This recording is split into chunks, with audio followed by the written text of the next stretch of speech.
Hi, this tutorial will guide you through installing N8N on an alternative provider. For this example, I have selected ls.io. First, create an account and proceed to log in. Then click Deploy my first service. In the search bar, enter N8N and select it. You'll notice several processor options such as Intel, Xeon, Ampere, and AMD. I will choose the Ampere processor, although you may select Intel or another preference. It's crucial to choose a network volume and opt for the smallest 10 GB option. Modify both the volume name and the service name. I will label mine Sumo Bundle. Afterwards, select your preferred version.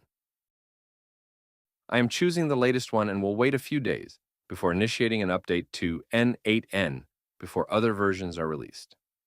Next, select Create Service and ensure you have added sufficient credits to your account beforehand.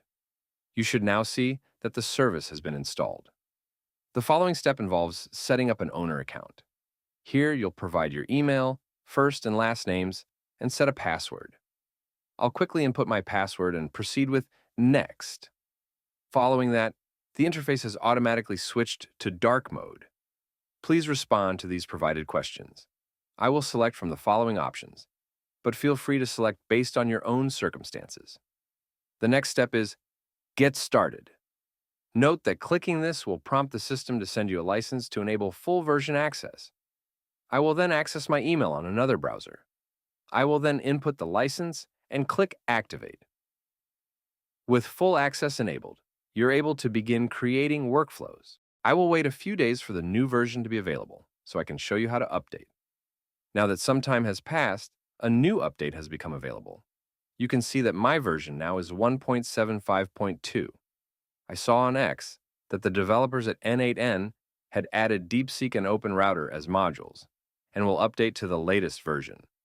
Currently, my version is 1.75. To update, go to ls.io admin area.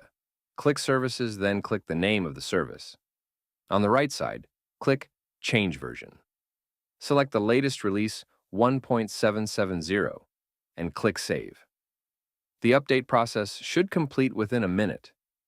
The update has begun, and it is running quickly. It is now completed. I am closing this, and now if I refresh the page, I can see it's not working. One more step is required. To complete the process, navigate to the administration settings and click Restart, and click Continue. This should take just a few seconds. After refreshing your N8N instance, you should see that it's functioning correctly without showing the old version. We are now running 1.770. Let's proceed by creating a new workflow. Adding the first step, let's look for Deepseek module, which is already available as you can see. You can configure it there by inputting your API key. Let's check if Open Router is available too. I'll remove this module, then add Open Router. Perfect. This module is also present and will require credentials. Thank you for watching, and please subscribe if you appreciate my work.